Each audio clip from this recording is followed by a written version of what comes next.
Assalomu alaykum. Bugun 3-sinf tarbiya darsida berilgan muzeylar moziy ko'zgusi mavzusi.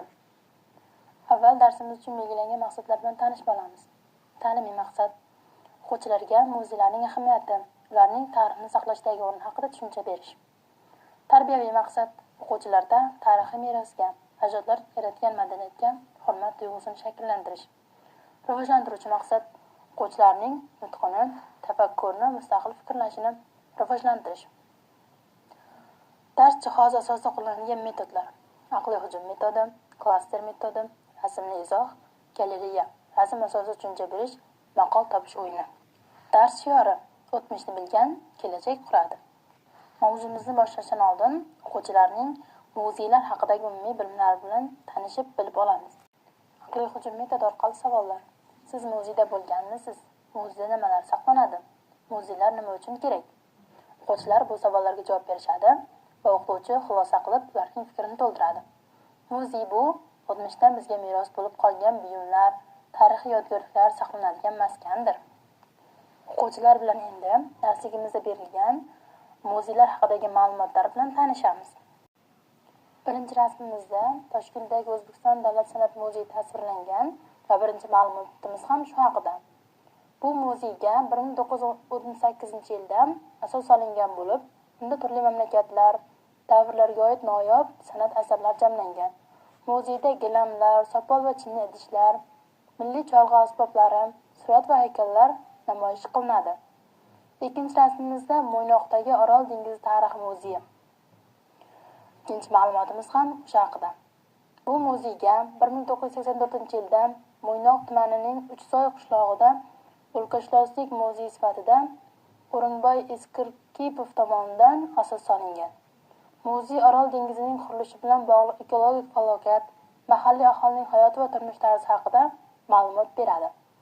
Ko'rgazmada rasmlar, fotosuratlar, hujjatli filmlar hamda arxiv hujjatlar namoyish qilinadi. Shuningdek, muzeyda Orol bo'yining hayvonot va nabot olami namunalari, Orol dengizi qurilmasidan avval olingan go'zal fotosuratlar ko'rgazmaga qo'yilgan. Uchinchi rasmimizda esa Buxoro davlat qo'riqxonasi muzeyi. Bu muzey Ark qal'asi Buxoroning eng qadimiy inshootlaridan biridir. Ark majmuasi 5-asrda shaharning shimoli-g'arbidagi tepalikda qurilgan. Bir paytlar Buxoro amirining qarorgohi bo'lgan va bu qal'a bugungacha yaxshi saqlanib qolgan bo'lib, o'ziga xos muzey hisoblanadi.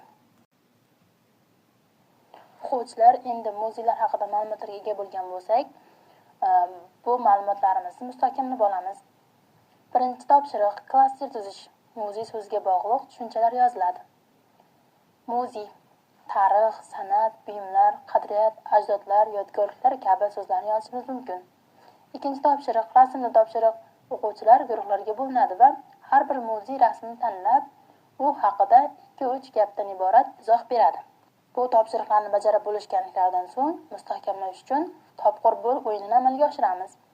Quyidagi so'zlar orqali to'g'ri gap tuzing: tarix, muzey, o'tmish, o'rganamiz, ajdodlar, merosi, faxrimiz. Va keyingi topshirig'imiz maqol topish. O'tmishsiz kelajak yo'q. Tarix xalq ko'zgusi. Bugungi darsligimizda berilgan muzeylar va ular haqida ma'lumotlarga ega bo'lish edi.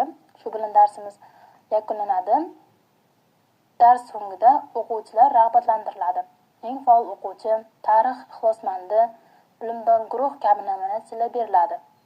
Uyga vazifa: men borgan muzey mavzusida kichik hikoya yozish, rasm ham chizish mumkin.